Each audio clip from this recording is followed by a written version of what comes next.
This is a Francis Leo Marcos inspired video, the Mayaman Challenge, but I am doing it the Mayabang Challenge. I don't have money, as you know. Hamak na teacher lang ako. To the frontliners as an appreciation for their hard work. These relief goods were given to us by Alexander Barut for the frontliners of Barangay Isik-Isik. The frontliners are helping us in this crisis, in this coronavirus pandemic. They're the ones that are helping us keep them safe. To show them our appreciation, we are sending them relief goods. Iti nga blessing ngayon nagapo kiniya po Alexander Barut alakat idanon ni iti pinagyaman ti sa buong barangay kada kami nga frontliner sir kat idanon ni iti pinagyaman kada kayo ta sapay tani apo iti mang tarabay iti salon at tiyota at adupay ko iti subli na kada kayo nga blessing. Thank you.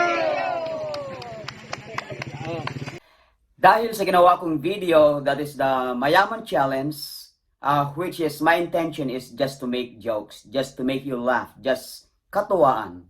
But some of them took it seriously. Sir Francis Leo Marcos, dahil sobrang inggit na ako sa kasikatan mo, tinatanggap ko rin ang Mayaman Challenge mo. At tinawag akong mayabang, pasikat, corny, epal, bugok, papansin, walang kwenta, tanga, bobo, basos, gaya-gaya, walang originality, kapal, kupal, ngak-ngak, OA. Pero ang hindi ko matanggap, binayaran ka ba? Pinagmukha kong pera. Pero okay lang. Okay lang yan. Okay. Then, from that, dumami ang viewers, lumaki ang kita ng video na yon. Hindi ko inakala na hindi naman masyadong malaki ang number of views. It's like 100,000 only, but it got the most money out of all my videos on my Facebook page. I also posted it in my YouTube. And dahil dyan, pinamigay ko na ang kita at ipagmimigay ko pa ang kikitahin all Francis Leo Marcos videos that I made. Kung ano man ang kikitahin, ipamimigay ko. Binigay ko na sa frontliners, 40 frontliners sa Barangay 34, Bintar, Ilocos Norte. Mga ano lang naman yon, mga itlog at longganisa. Sabi nyo, nagpapasikat lang ako para mapansin ni Apo Leo Marcos, ni Apo Francis Leo Marcos. Malay natin kung mapansin niya, di maganda, di ba? Sisikat ako, di maganda, di ba? Kikita itong video ko, di maganda, di ba? Yung binigay ko nakakaunti lang naman out of the video that I made, which is all about the Mayaman Challenge ni Apo Leo Marcos. Nagbigay ako ng tig kalahating kilo, kalahating tray ng itlog lang naman for all the 40 frontliners of Barangay 34, Bintar, Ilocos Norte. Kung tatapatan niya at bibigyan niya lahat ng mga frontliners ng Bintar, Ilocos Norte, there are 34 barangays of Bintar, Ilocos Norte. Malay natin, tatapatan niya yon, malaki-laki na yon. Isang barangay sa akin, 33 barangays ang bibigyan niya. Baka gawin pang 34 o ulitin yung barangay 34. Di maganda, di ba? Sa mga bashers na walang ginawa ko di mag-bash, sinasabi pa na gaya-gaya. Oo, gaya-gaya. Ginaya ko nga si Romy Diaz Jr. I am inspired by him. Napakagaling siya. Ginaya ko nga pero hindi ko kaya. Pero I just tried my best. Yung mga nagsabing tanga ako at bobo ako, hoy, huwag naman. Hindi na ako maging distinguished or honored teacher in Texas, USA pag bobo at tanga ako. Promise. Yung nagsabing kopal ako, di ko nga alam kung anong ibig sabihin ng kopal. Kapal pwede. Makapal ako. Oo, pwede. Pero yung sinasabi niyong kopal dahil di ko alam kung ano yon, kakainin nyo na lang. Yung nagsasabing pasikat lang ako, gusto ko lang sumikat, kaya gumawa ako ng ganitong video, okay lang yon. Anyway, di ko na kailangan magpasikat kasi marami na akong videos na naka-million views. Tingnan nyo, may 13.3 million views na video kahit pangit ang aking pagkanta. They love me, promise. Dahil sa ginawa kong video, kumita ng konti at binigay ko sa mga frontliners, naalala ko tuloy yung mga very successful na mga batchmates ko sa college. Lahat ng mga physics majors doon sa Mariano Marcos State University College of Education.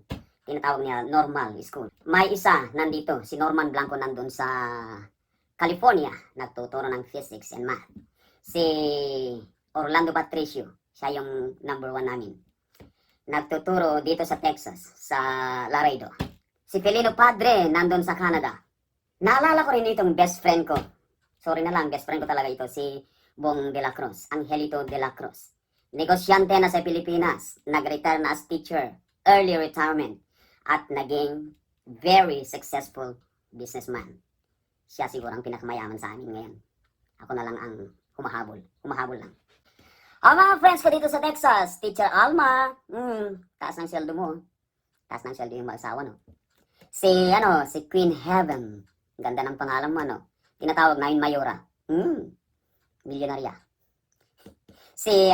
Mag-asawang nurse at saka si Roger Lebanan at saka si Geraldine Lebanan. Kumusta kayo dyan? Baka meron kayong tinatago dyan. Si Lucille Holoman at saka si Kevin. Kumusta kayo dyan sa Dallas? Naalala ko rin si Dan Alan Agpalo at si Malo na doon na sa Houston. Ang laki na ng bahay niyo. Meron isa akong naalala na taga sa amin sa Barangay 34 Bintar, Ilocos Norte. Si Efren Dumingsil and sisters Nancy and Nelly. Nasa Canada silang lahat. Balita ko ang bongga-bongga ninyo. Ay, magtatanong lang ako. Pumunta na ba si Apo Leo Marcos, Francis Leo Marcos sa Ilocos Norte? Apo Leo, nagitay ka ilyang, kaprobinsyaang, kadaraang, orayan da ka. Sa mga may kakayanan na tumulong sa kapwa, I am challenging you. Kahit sa pinakamaliit nating kaparaanan, nakakatulong tayo. Sorry hindi ako magaling mag-Tagalog. Sorry, Ilocano lang ako. Ilocanong mayabang.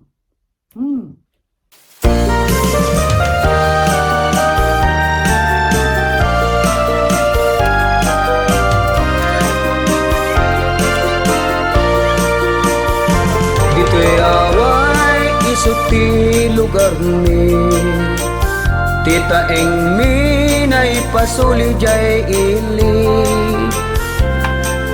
Adaan kami na idumdumang ugali Adi masarakan ni kidad dumapuli Saan kami amat una nga adaan Ngayong pagkasapulan di kami maawanan Tigaget ni awan pangipadaan Sumalog jay talong nga agkapudutan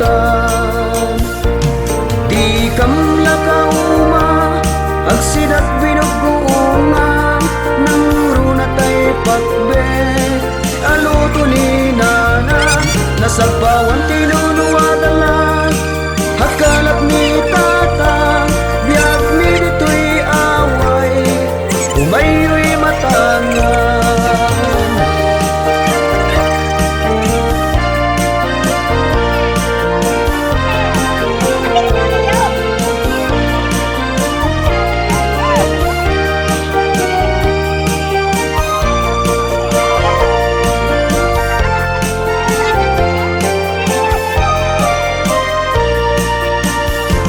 Dito'y away isot ti lugar ni Tita eng minay pasuli jay ili